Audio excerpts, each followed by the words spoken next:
Cricket के भगवान सचिन तेंदुलकर को फर्स्ट क्लास क्रिकेट में 0 पर आउट करना नामुमकिन माना जाता है। एक 19 साल का दुबला पतला लड़का ये कर दिखाया। उन्होंने सिर्फ सचिन को डक पर आउट नहीं किया, बल्कि जब उन्होंने इंटरनेशनल डेब्यूट किया, first ball bowled. International cricket में कदम रखा तो पाकिस्तान की बैटिंग लाइनअप की कमर तोड़ दी थी।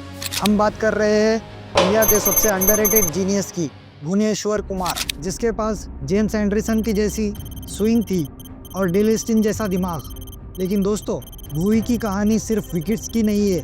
ये कहानी है एक ऐसे वॉरियर की जिसका करियर इंजरीज ने बर्बाद करने की कोशिश की, जिसके पिता का साया उड़ गया था, फिर भी वो लड़ा। क्या भुवी इंडिया के ग्रेटेस्ट स्विंग बॉलर है? हमें कमेंट सेक्शन में ज़रूर बताइए, या उन्हें वो क्रेडिट नहीं मिला जो उन्हें मिलना चाहिए था। चलिए आज हम खोलते हैं भुवी की लाइफ की किताब। कैसे मीरठ के इस लड़के ने दुनिया के बेस्ट बैट्समैन को अपने इशारों पर नचाया। कहानी शुरू होती है मीरठ, उत्तर प्रदेश से। भुवी बचपन से ही शांत थे, लेकिन उनकी बॉल बोलती थी। उनके पास वो नेचुरल कला थी जो कोचिंग से नहीं मिली, इन स्विंग और आउट स्विंग।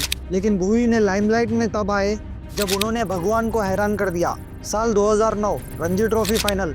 19 साल का भुवी बॉलिंग कर रहा था सचिन तेंदुलकर को। फर्स्ट क्लास क्रिकेट में सचिन को कभी किसी ने 0 पर आउट नहीं किया। भुवी ने बॉल डाली, हल्की सी अंदर आई, सचिन चौक और catch out, duck. Tough going from here on until lunch.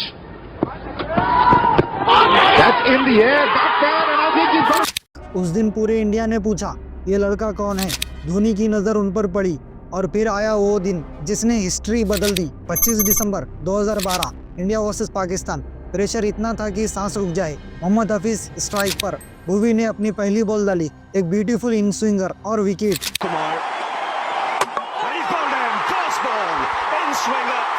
उनका इंटरनेशनल करियर एक सपने की तरह शुरू हुआ। उस सीरीज में उन्होंने मोहम्मद हफीज को इतना परेशान किया कि हफीज के सपने में भी भुवी की इन स्विंगर आने लगी। 2013 से 2015 तक भुवी धोनी के गो टू मैन बन गए थे। नई बॉल मतलब भुवी, अर्ली विकेट मतलब भुवी। याद कीजिए, चैंपियंस ट्रॉफी 2013 इंडिया जीती थी, लेकिन उस टूर्नामेंट में सबसे इकोनॉमिकल बॉलर भुवी थे। वो रन देने में कंजूस थे, लेकिन भुवी सिर्फ बॉलर नहीं थे। और ये दुनिया ने देखा 2014 में क्रिकेट के मैदान लॉर्ड्स में। इंडिया मुश्किल में थी, टॉप ऑर्डर फेल हो चुका था, तब भुवी क्रीज पर आए। उन्होंने बॉल से नहीं, बैट से इंग्लैंड को रुलाया। उनके वो 63 रन्स और ईशांत शर्मा के साथ पार्टनरशिप, उस दिन भुवी ने प्रूव किया कि वो एक जेन्युइन ऑलराउंडर है। इंडिया ने 28 साल बाद लॉर्ड्स जीता और उसका हीरो था भुवनेश्वर कुमार। लेकिन दोस्तों, क्रिकेट बदल रहा था, T20 का जमाना आ रहा था और लोग कहने लगे थे कि भुवी सिर्फ नई बॉल का बॉलर है, ओल्ड बॉल से उनकी पिटाई होती है। भुवी को बदलना था और उन्होंने कुछ ऐसा सीखा जो आज भी मिस्ट्री है।